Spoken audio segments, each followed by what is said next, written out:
Thank you, and it's great to be here. I always like coming to Geelong. I am actually a surfer, so my parents live down this way, so I do get down here quite a lot, but a bit cold outside. Good for a party tonight.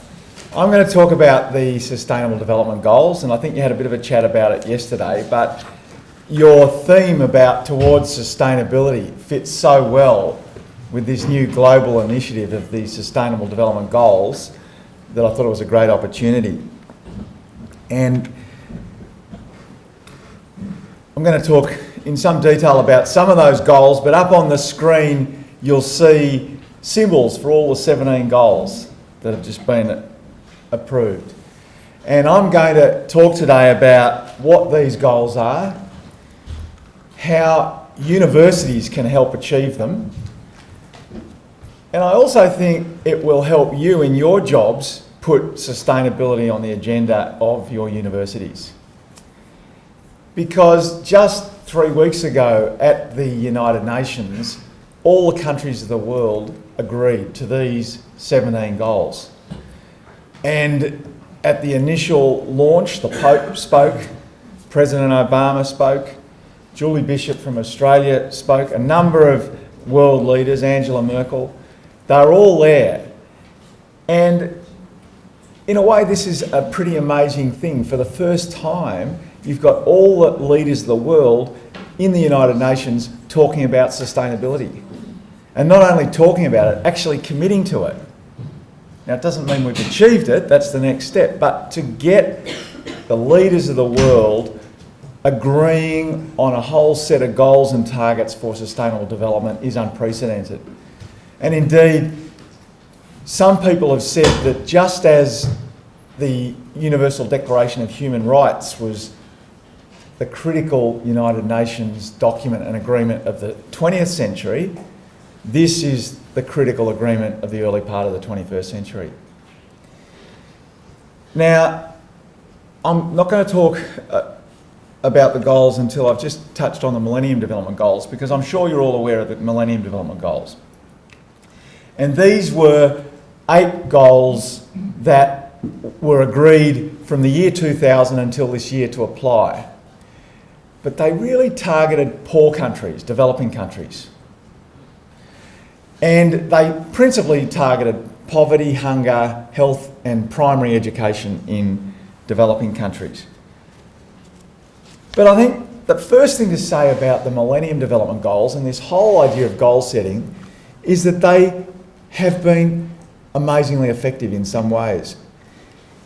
And we often hear about how bad things are, but let's just reflect on some incredible achievements of the last 15 years. The first goal, you'll see up there, the critical one, to eradicate hunger. And if you look at the proportion of the developing world in 1990 that was living on less than $1.25 a day, you'll see up there it was 47%. This year it's down to 15%, or 14 to 15%. I mean, that is an extraordinary achievement.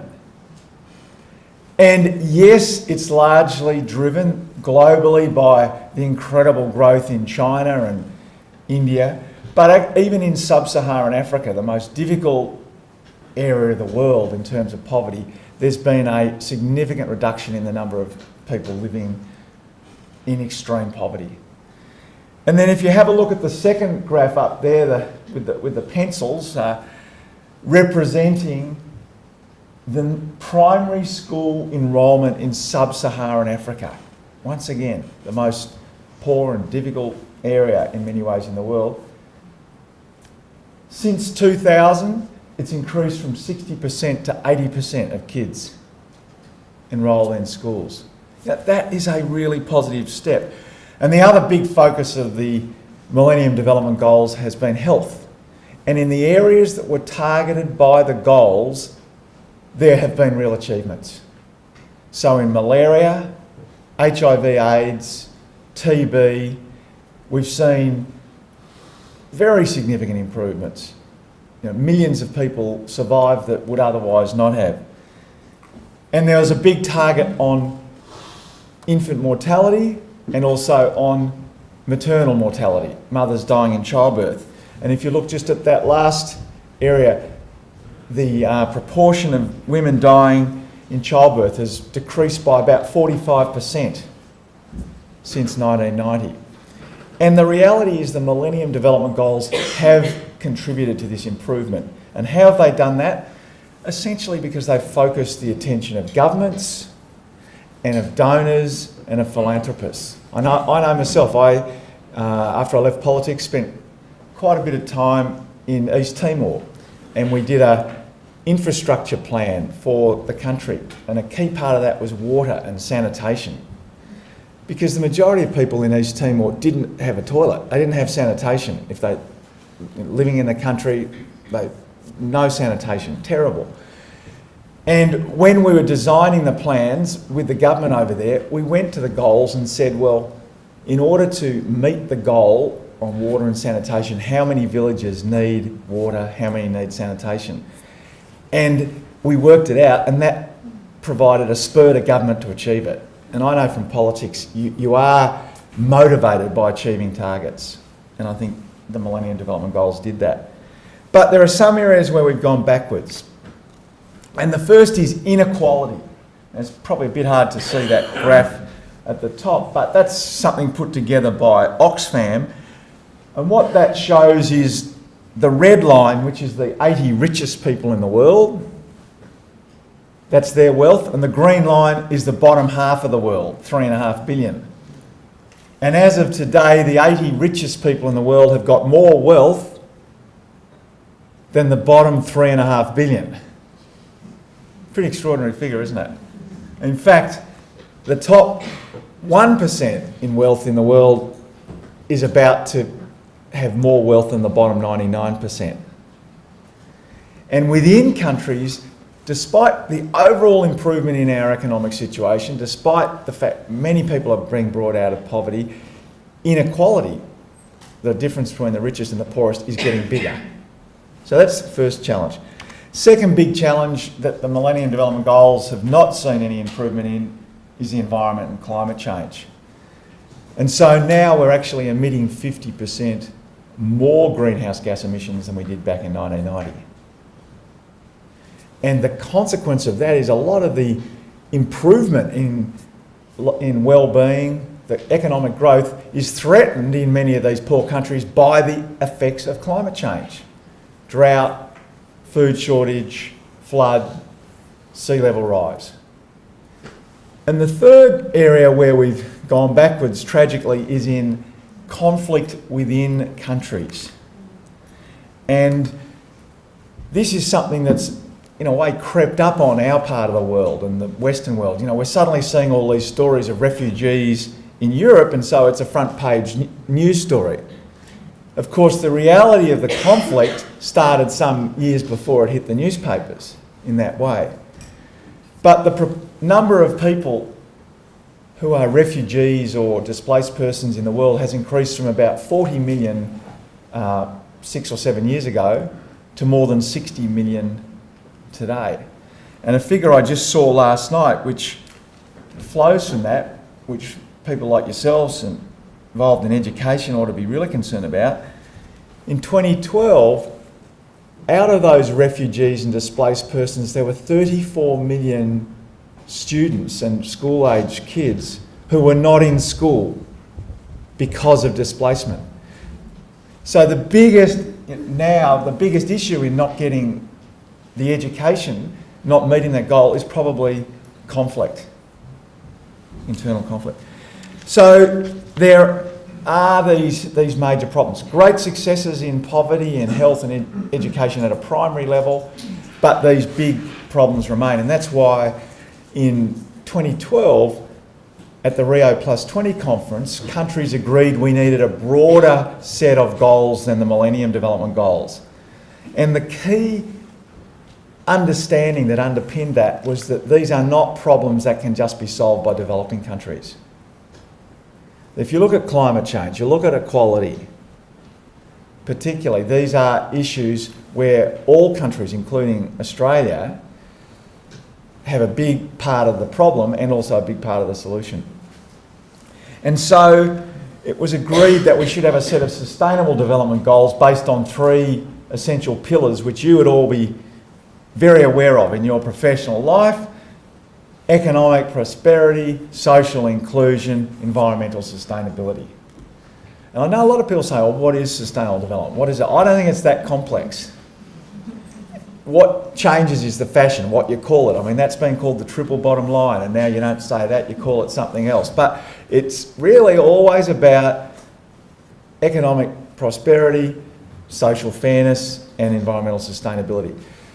But it's also underpinned, as we know, by 2 other factors: good governance, because you don't get to the economic prosperity, you don't have jobs, businesses don't open if there's bad governance and corruption, and particularly peace. And peace is actually, and you'll see, was one of the new things in the Sustainable Development Goals. And there was a lot of objection because some countries said, oh, peace isn't a matter for sustainability, that's all you sort of greenie types. Peace is a matter for the Security Council and armies and whatever. But some poor countries like Timor-Leste argued successfully that without a goal on peace, the rest of the goals would never be achieved. So the world agreed we should have a set of sustainable development goals based on these basic pillars, and they set up this working group of the United Nations which worked on this for about 18 months, and there was a lot of interest, a lot of different countries, a lot of different NGOs, a lot of different interests, from environmental interests, women's interests, different developing countries, all putting their interests together. And what that finally led to is these 17 goals. Now, some people say, 17 goals is too many. You can't get your head around it. But actually, I think it represents a good thing, because what it represents is, as someone said to me, they're all the things we want. And you could push some together, but then it starts getting a bit analytical.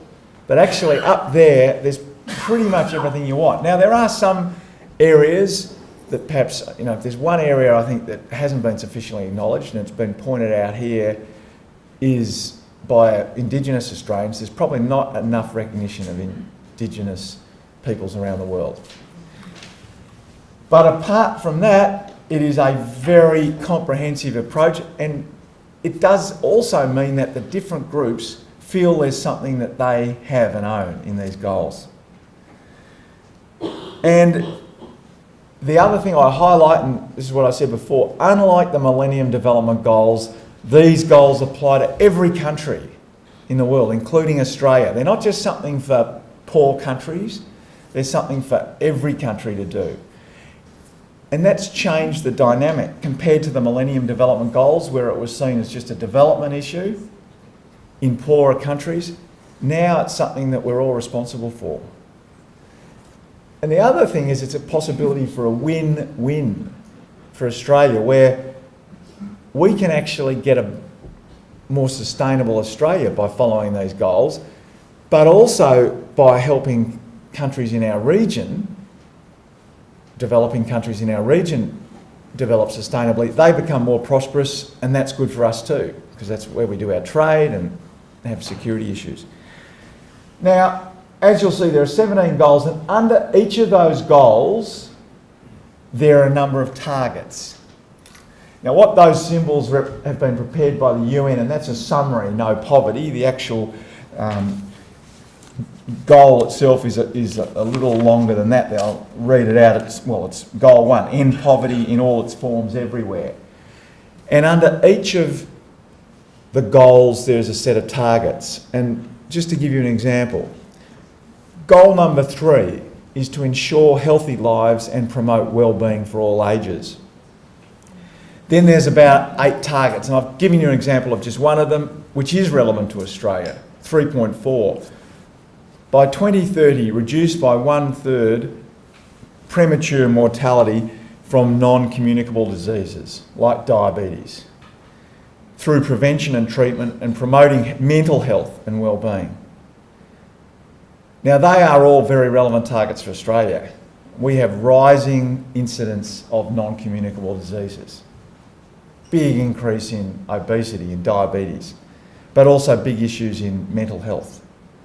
And so this is an example of a target which we can use quite well. Or another one, reduced inequalities. Proposed goal 10 is to reduce inequality within and among countries. Now the first target, it's a very interesting one, and I must admit I'm not sure that the Australian government knew what they were doing when they signed up to this. Because it says by 2030, progressively achieve and sustain income growth of the bottom 40% of the population at a rate higher than the national average. Now just stop and think. What? They've done well over the last few years. Yeah.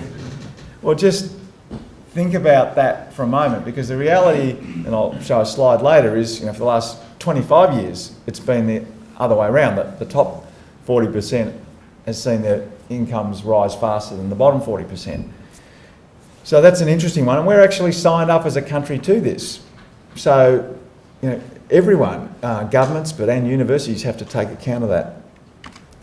And then the third one, which I've been quite involved in getting up as a goal, as part of an organisation, the Sustainable Development Solutions Network, and I'll talk about that later, is proposed goal 11, to make cities and human settlements inclusive, safe, resilient and sustainable.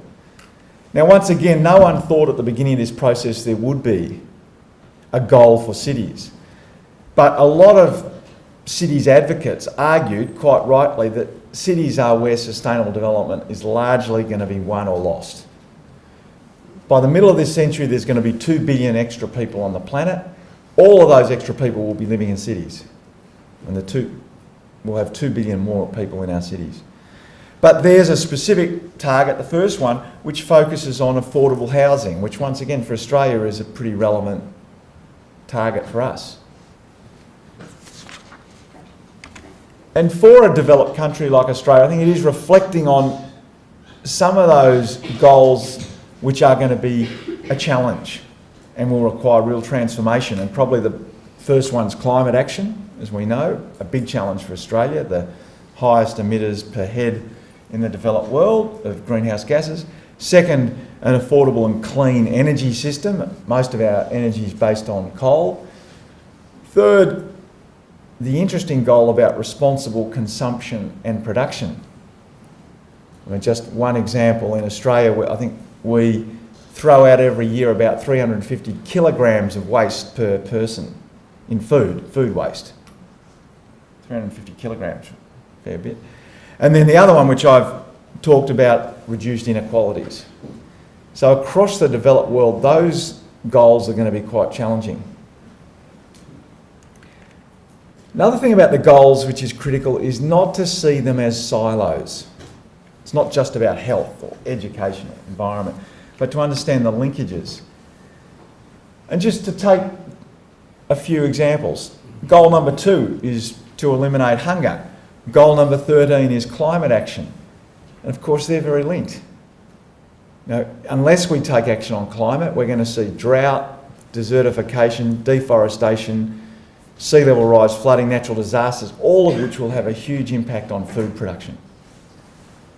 Or another coupling of goals, which is perhaps less obvious, but between gender equality and clean water and sanitation. Once again, in my experience in East Timor, for many women, basically all they did was collect water. They couldn't get an education or a job because they were spending hours a day walking many kilometres to collect water. And another one that sort of shocked me was sanitation. A lot of the schools didn't have toilets, and adolescent girls wouldn't go to the school. And they didn't get an education because there was not a toilet there. The boys felt they could, but the girls didn't.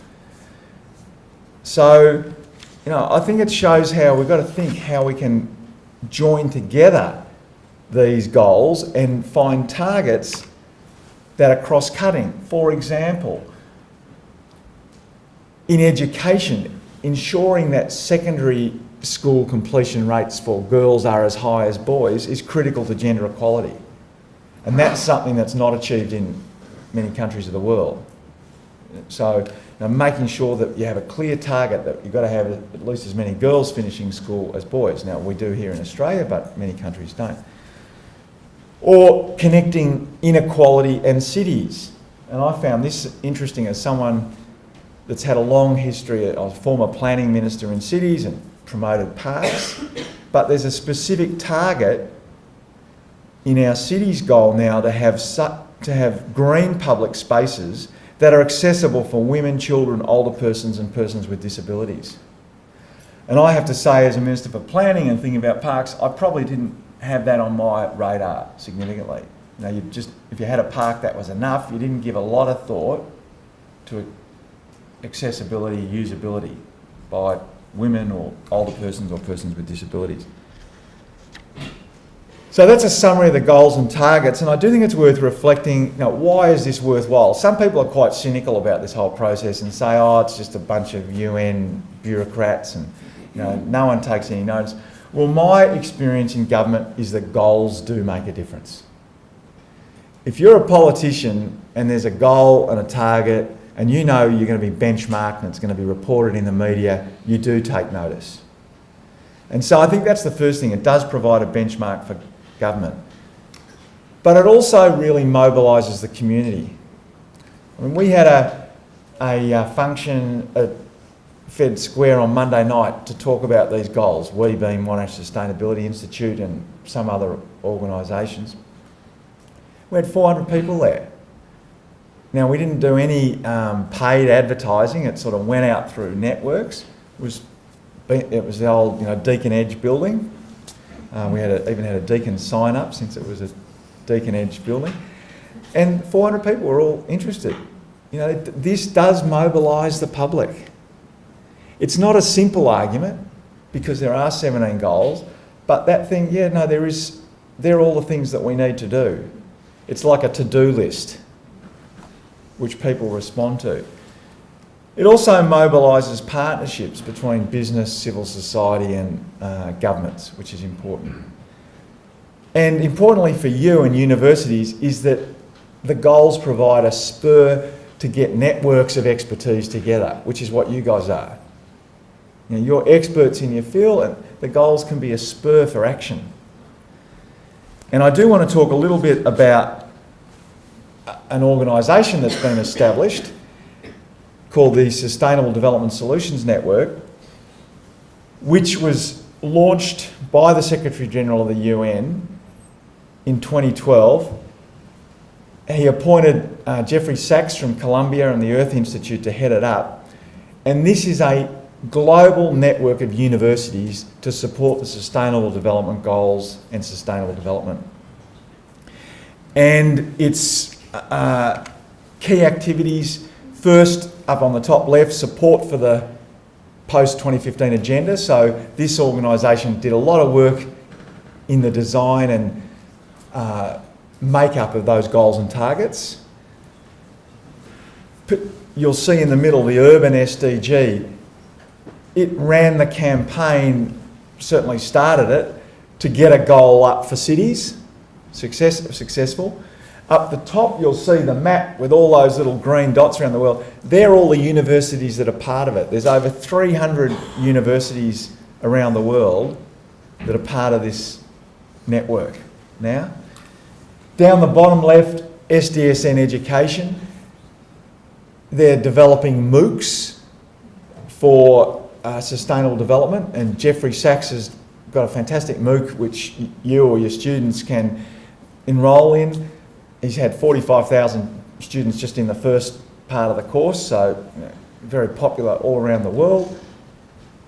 There's also solutions initiatives in places like Africa where they're getting experts, universities together with companies delivering things like telemedicine. And there's collaborative research projects like you'll see that Pathways to Deep Decarbonisation, which is a project getting the 13 countries that emit the most greenhouse gas emissions to get their top experts to each, in a coordinated way, say, if we're going to limit global warming to less than 2 degrees, how do we do it? Because all the countries are saying 2 degrees, but we're not saying how we're going to do it. And here in Australia, Climate Works Australia, which I chair together with the CSIRO and ANU, have done Australia's deep decarbonisation pathway and shown that we can actually be net zero by 2050 in Australia and how we do it. And this is a global organisation, but there's a regional centre for Sustainable Development Solutions network for Australia and the Pacific. And we've already got about, I think it's 15 members, and you'll see the centre is at Monash, but we've got ANU and Curtin and RMIT and Melbourne University and a bunch of other universities. And if your university sees sustainable development as something they'd critically like to be involved in, then you should consider being part of it. We want to make sure, though, that as people join, that it's something that the university is committed to and not just left to one or two people. It has to be something where the universities get committed to saying, we're going to be part of sustainable development. And recently I've been appointed one of the global co-chairs of this organisation, and kind of the purpose of that is to, not just for Australia, but for us to work in with the Pacific and Southeast Asia as well. So it's a fantastic opportunity for collaboration in our whole region. And we've been running a project, our Monash Sustainable Development Goals project, that's been led by Sir Bob Watson, who was previously the chair of the IPCC. And we've had workshops, and some of you may have been at the workshops, and in Malaysia and Indonesia we've written papers, and we've engaged with the Department of Foreign Affairs and Trade, and also with business like BHP, on how do we, as universities and as civil society, how do we work together with government and business to implement these goals and make them relevant for Australia. And I suppose ways in which we in university land can use this network is as a network with other universities and academics in Australia, but globally, to build research collaborations. I think importantly to get behind advocacy as a group of universities. If a group of universities is saying we've got to do something about, say, inequality of access to universities, it might have more power than doing it individually. Hopefully to use the reputation of this organisation, the global reputation, to seek funding for projects, and also to attract leading scholars to Australia. And so we had Jeffrey Sachs come out and talk I don't know whether any of you got to any of his events, but we had more than 1,000 people at the Melbourne Town Hall, which was fantastic.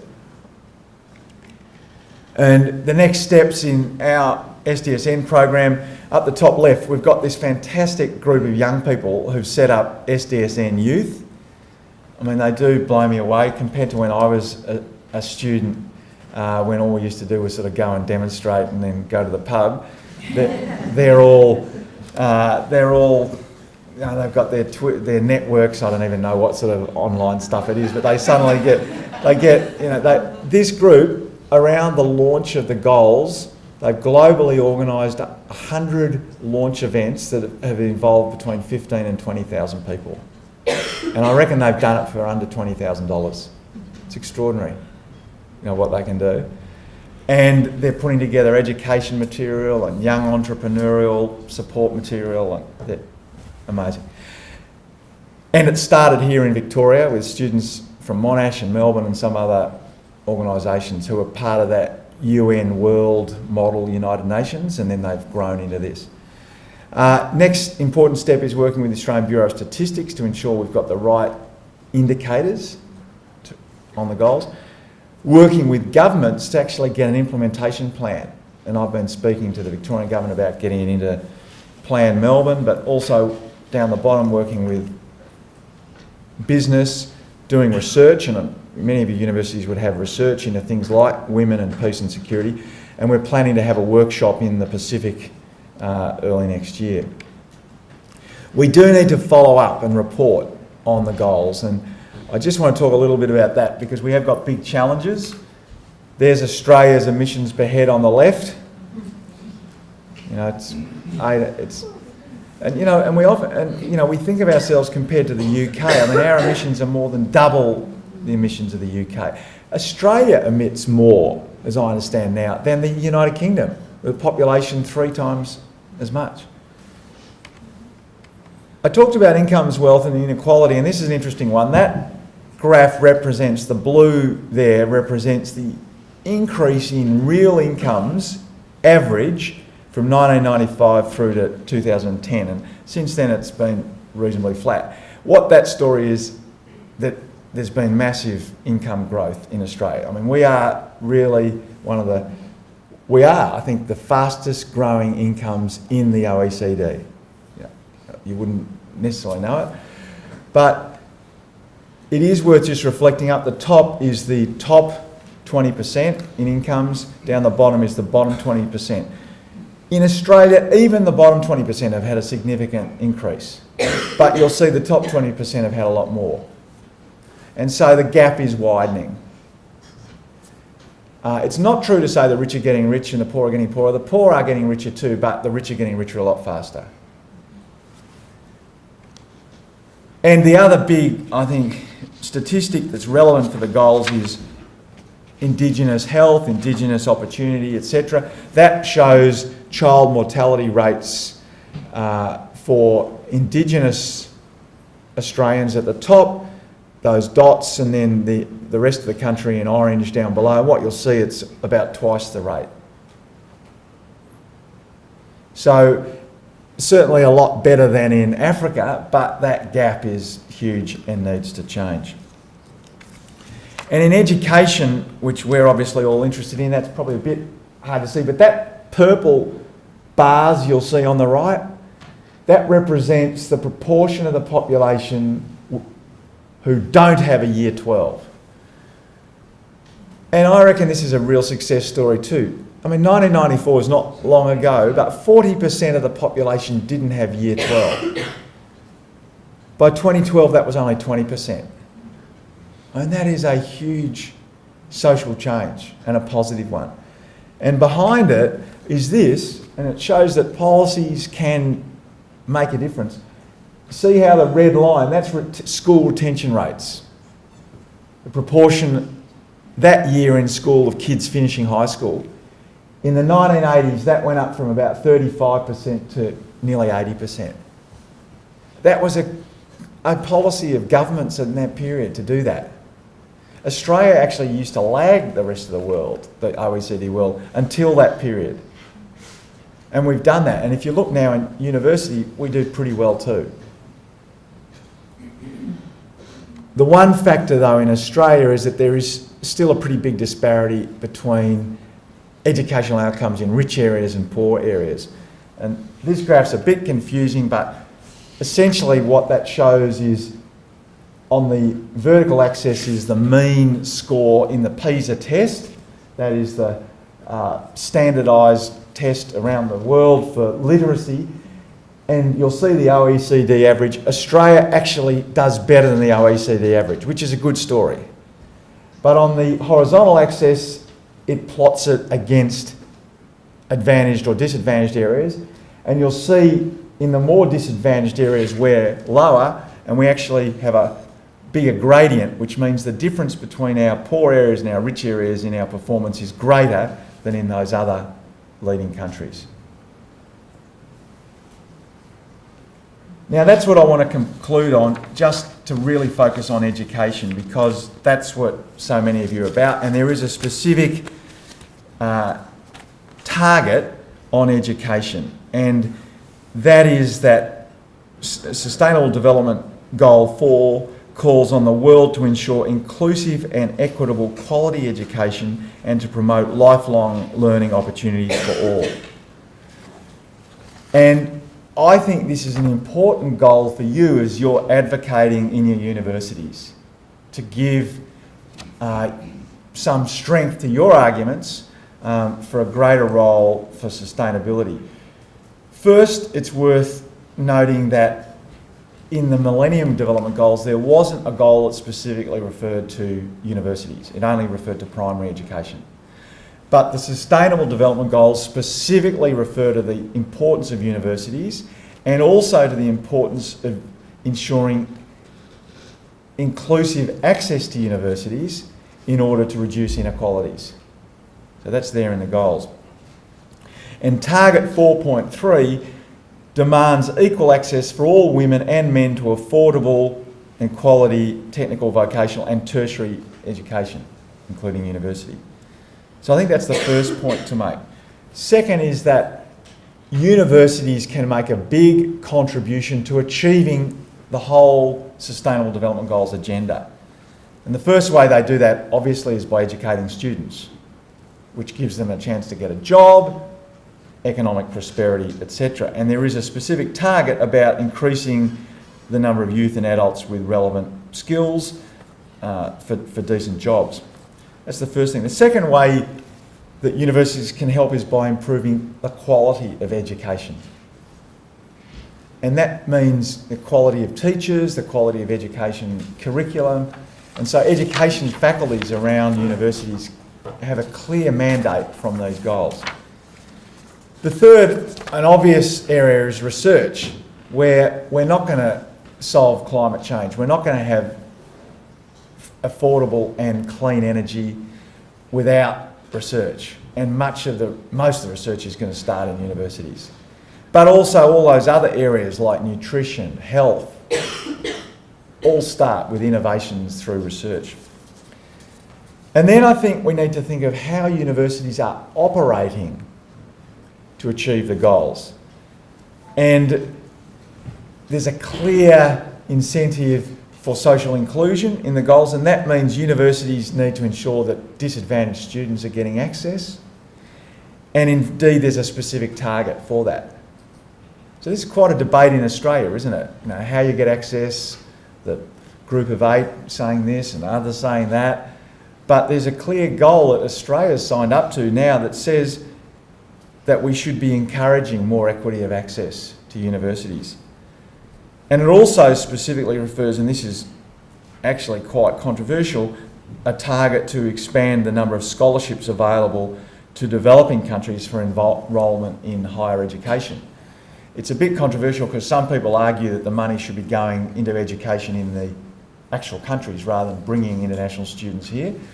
My personal view is that promoting international students is one of the greatest things we can do for mutual prosperity. You know, building those networks for the future is where trade and relationships are going to happen. And then there's also a clear way in which universities can help achieve these goals by promoting sustainability on campus, which is where many of you are involved. And whether it's water or energy, other environmental goals, I think the Sustainable Development Goals provide you with a further argument to go to your administrations and say we need to be sustainable here on campus. And finally, you in universities can promote knowledge about sustainable development and the Sustainable Development Goals themselves. And that's a great task because this is a fantastic agenda, but it will need universities behind it, and I think many of you are in the key positions to influence your universities to do that. Thank you.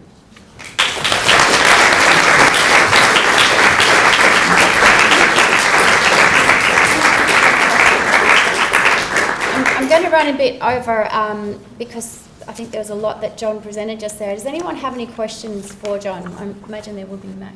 Yes, I have lots of questions, but specifically, how do you think we can improve media coverage and general knowledge of the Sustainable Development Goals? Because I think you mentioned that politicians are influenced by media, but if they're not covering this information, then it's not going to have any impact. So I think the answer is social media and a real social media campaign, and that is starting. So there's a Know Your Goals campaign. So SDSM Youth are running. If you Google Know Your Goals, I've noticed people now beginning to tweet out stuff about particular goals.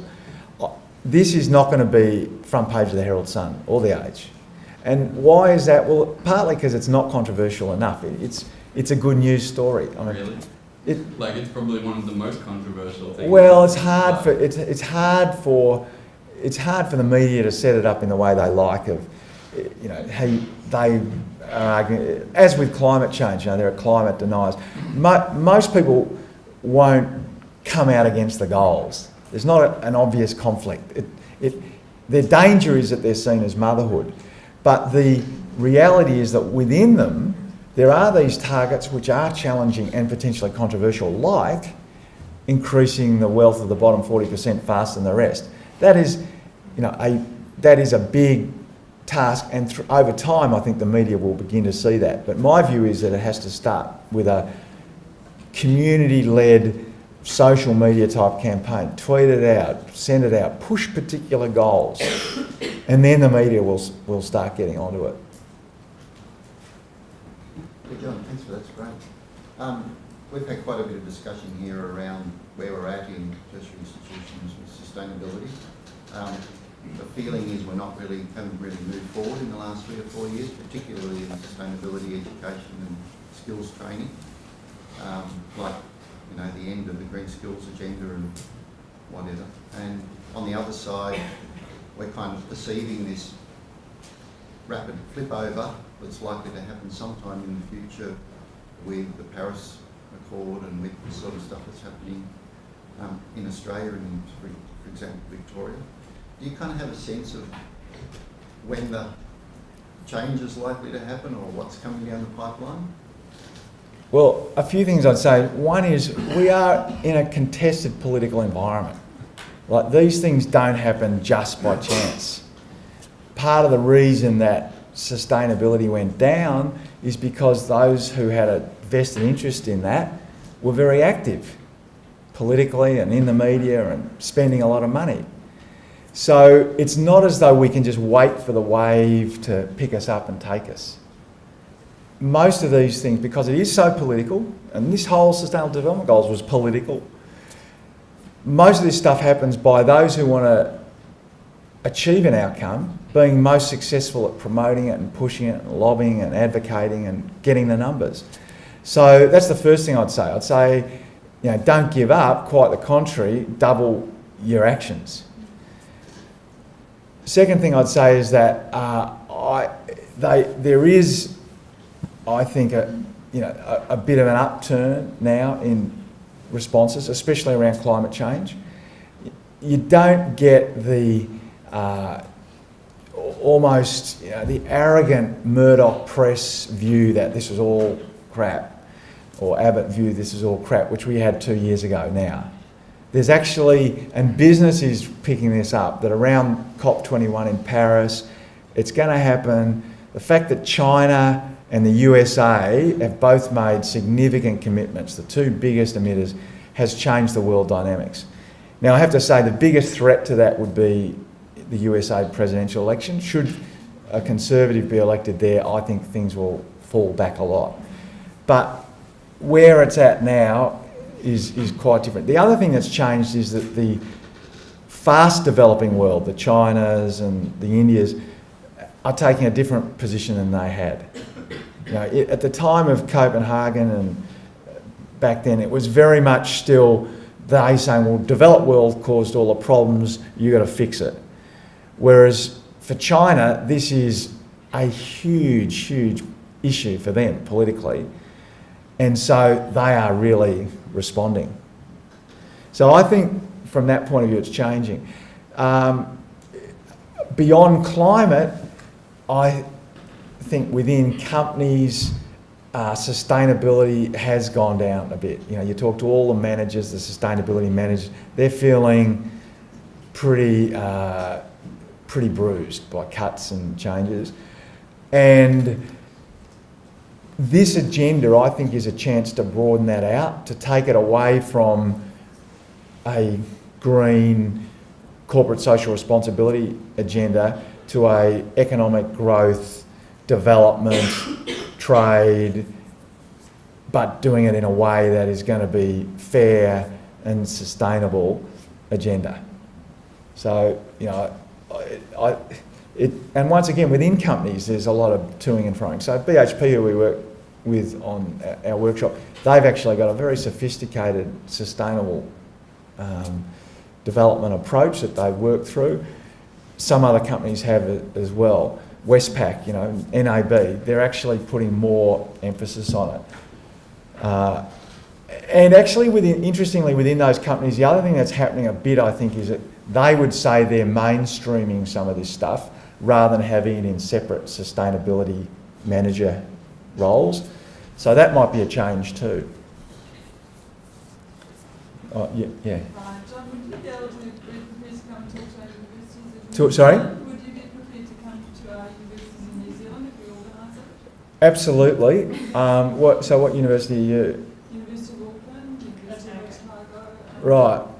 Well, to be honest, we would definitely like that. So our only member in the SDSN is the New Zealand Council for Development. So they're active and they've come to all our workshops. We've had real trouble getting universities engaged. This stuff only works if you get universities engaged and you get people who are prepared to take it on themselves. Like, I can't run from here. We're going to have a workshop in the Pacific, either in Fiji or Vanuatu next year. We would love to get New Zealand involved. I mean, they've got more experience, more networks than we've got here. So, We'll talk to you then. yeah, so if you write it down, Tal Keston is the person at Monash, Kestin, and if you just tal.keston@monash.edu, she'll, you can talk to Elena too, who's also leader of Green Steps at Monash Sustainability Institute, but I would contact tal.keston@monash.edu, and we would be prepared to come to New Zealand. We would like to get some universities, certainly Otago and Auckland are the two we've targeted. We've got a few more here, Yeah. as well. And we need you to try to get some of the leadership, the professoriate involved too. That's important. Okay, just Yeah. one more question and we'll Okay. take it from the gentleman at the back. Thanks, that was a great presentation, John. You said that it's all going to be led through social media. I've just tried to tweet and I was wondering what your handle was. Well, know your goals. That one. Hang You're on. going to have to get on social media, right? Yeah. I am a real. It's I don't want to. what? You're already on. Yeah, good. I joined up Twitter 2 weeks ago. Like, I am your classic, dinosaur. The real John Thwaites. Yeah. So, but talk to Tal, she'll get you on.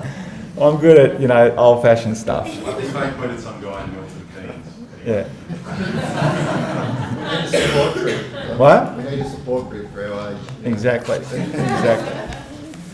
I want to give John a very, very grateful round of applause because you are a pioneer and leader in this space, and we thank you extensively for your time because I can imagine what this time out of your extremely busy day must do. So thank you for coming in.